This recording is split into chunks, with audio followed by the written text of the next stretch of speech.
Hi everyone, what's up? If you are new here, my name is Swani and I make weekly lifestyle videos.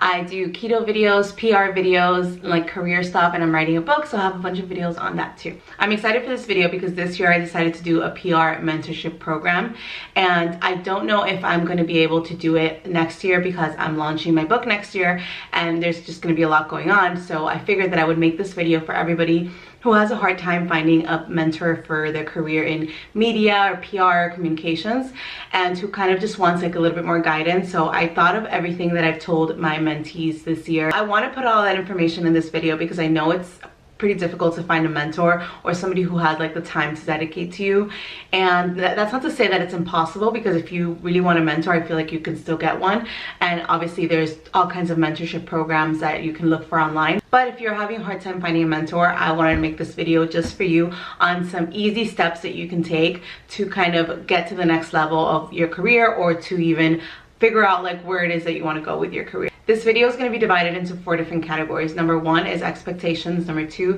is intentions, number 3 is inspiration, and number 4 is implementation. So I'm going to cover like what that all means once we get there. If you do like this video and if you get something from it, please give it a thumbs up and leave a comment and let me know if I've helped you or if you would like to see something different. This is really important for people who create on YouTube or just videos online in general, on social media.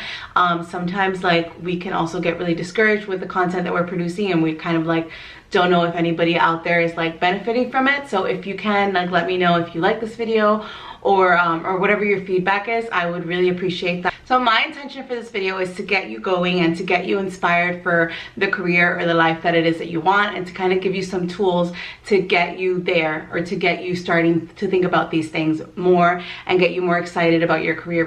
Even if you're watching this years later after 2020, I think that this video is like an evergreen video that you can always look at when you want guidance. First category is expectations, and this is a very odd way to start this video because it's kind of like on a more not the most positive note. I think especially my generation wants to have happiness, they want to have their purpose fulfilled, they want to have everything like right now and right like at this moment. And while I think that is possible at some point in your life, I think that we also need to get comfortable with doing like the grunt work and doing the work to work our way up. I think we're very used to now you know, seeing things go viral and people have all the success and blah blah blah, and I think we don't see a lot of the grunt work and the like hard work and like the day-to-day kind of consistency that it takes to get somewhere. Like there's this quote that says like every overnight sensation took 10 years to get there or something, because you have to like continue working at your craft and continue having that consistency every day. So I think like the expectation that your career should give you everything is a little bit skewed. I think you should get happiness and fulfillment from other parts of your life as well. So I think it's very possible to design a life that you're very happy and fulfilled with, and what you do gives you a lot. But I think like it's very dangerous to only accept happiness and fulfillment from your vocation, because when you don't have that, or when something happens and you have to pivot into something else, then what happens to your happiness? What happens to like the rest of your life? So I just want you guys to be wary of that and to just be conscious of just having your job be like the only thing that makes you happy. The second part is intention. So as you are getting ready to figure out what it is that you want to do next year, or what it is, the next step that you want to take, or whatever that is, I think mindset and meditation is very important, because it's going to allow you to reflect and just sit still for a second, and it's going to allow you to tap into your creative power, or tap into like something else that's bigger than you are, that could give you some answers as to what direction you want to go to, right? Include some videos down below that I've done, like some meditation videos, some visualization videos that I've done in the past that have worked for me and that I really enjoy, in case like you don't know where to start with that. But I think before you even start thinking about where you want to go and what you want to do next and whatever, like I think you need to sit down and cultivate that stillness, because in your practice, in your intention setting, your manifestation, you're gonna be still and be calm as you do it, and not have like that frantic energy. To go along with that, once you've already kind of meditated and like are in a calm space, set a vision for what it is that you want. Like really think about like where do I see myself, like where, and not in a stressful way, not in like, oh my god, I have to figure this all out in 5 years or whatever, but in a way that you're like excited about your life. You're like, oh my god, maybe doing this would make me so happy and I would have an impact and I would help other people, and or maybe I could help my family if I decided to go this route. So really think about what it is that you want in that space that you're in. Next thing you should do under intentions is set a vision for what it is that you want. So a lot of people don't know if they want to go into PR, or maybe they like social media better, or maybe they like journalism better. But there is an interest, there is a field that you probably like enjoy the most, in terms of like beauty or healthcare or government or travel. Like, what is it that you normally read, or what are the things that normally interest you? Like, is it social media? Is it the social media part of branding? Is it like reading about a brand in the newspaper? Like, you have to think about what are those things that you normally would look at, even if it wasn't your job, or even if it wasn't like you getting paid to do something. So I think knowing what interests you the most in that way is going to be really helpful for you, because if you know that you like traveling and you want to go everywhere, then you know that you're going to look for a travel PR agency, or you're going to look for a way that you can travel. And if you know that you like influencer marketing and you want to know more about like how influencers make their money, and you want to be like behind that, then you want to go to an influencer agency. So once you've done all that, you'll probably get a better idea of what your interests are, and even if, like, writing it down is actually something I always recommend, because you'll just have a better idea of everything and you'll be able to see it and read it in front of you. So write down what it is that you're interested in, and then you can like go and search for the jobs that match that, versus just blindly applying everywhere that has like a PR job or something like that. Okay, the third part is inspiration. So now that you sort of know what it is that you like, seek out like 2 or 3 people that are doing exactly what you want to do, and look at YouTube, look at the interviews they've done with other people, read up on their background. How did they get to where they are? Like, where is it that they come from? How is it that they got to like this point at their career? For me, Gabby Bernstein and Sophia Amoruso are huge like influences in terms of what I see myself doing, or what I'd like to do.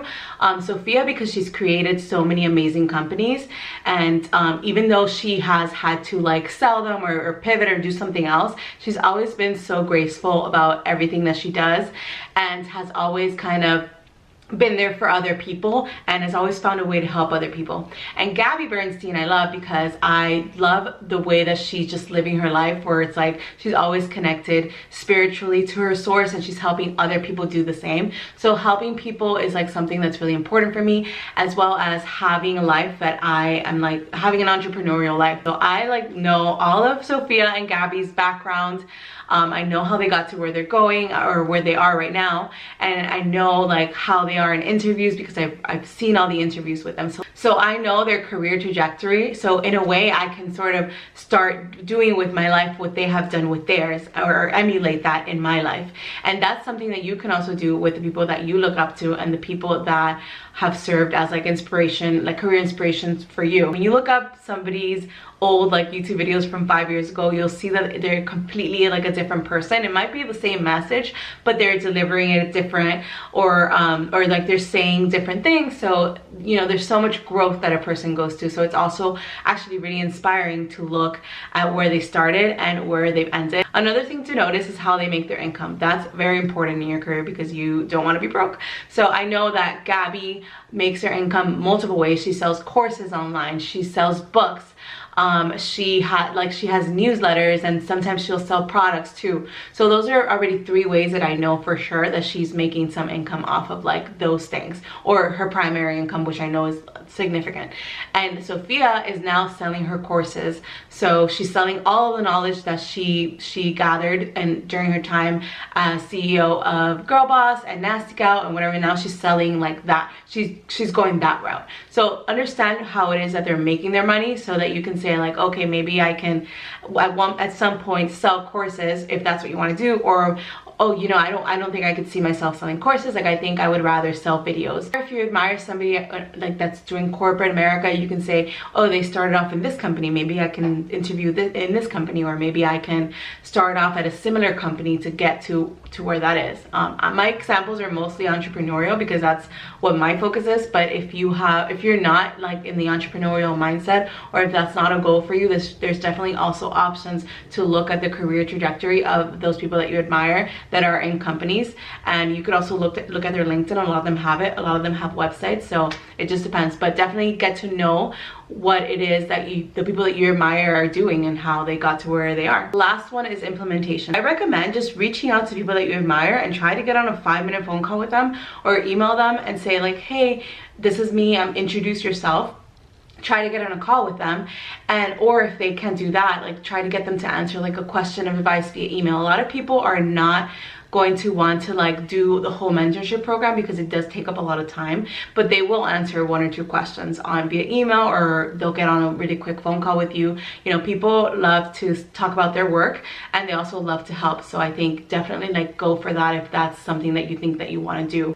My last tips are, number 1, make sure that you have an end goal, that everything that you do is going to guide you to that, but make sure that you're flexible, not with your end goal, but with the way that you get there. Just make sure you're always evolving and learning a new skill set. I think that is such an important thing in a PR and communications career, because things are always coming up that are new and people move with the times, like they move with whatever is new. So like I know right now TikTok is a big thing and a lot of positions are opening up on people that know specifically how to use TikTok and how to edit for TikTok. I know I'm always talking about TikTok, but that's because I see the potential in it, the potential that it already has to change people's lives and to change brands and to increase sales for brands. I know that that's just going to be something that's going to be huge in PR next year and for the years to come. And just like TikTok came, like there's going to be another app and there's going to be another way to do things. So just always be willing to learn that and willing to just learn that before anybody else. That's the last piece of advice I got for you. I hope this video gave you some inspiration and some just like positive like vibes towards your career and what you want to do with it. This will likely be my last video of the year unless I post a vlog of like Christmas and, you know, hanging around with my family and friends. So yeah, I think this is going to be my last one. So thank you all so much for supporting this channel. We're going on year 3 on YouTube. I hope that next year will be the best year for both of us. I hope that I can serve you as best as I can, and I'm so grateful that you support my channel. And yeah, when it comes to your career, stay ready so that you never have to get ready. I heard that quote and I really liked it. You just gotta keep staying ready and make sure that you handle your mindset first and foremost before anything, and that you are excited about life, because that means that exciting opportunities are going to come your way. I wish you all the best. Enjoy the final days of this year. This year has been a tough one. So celebrate the coming of a new year and new experiences. And yeah, I will see you back here next year.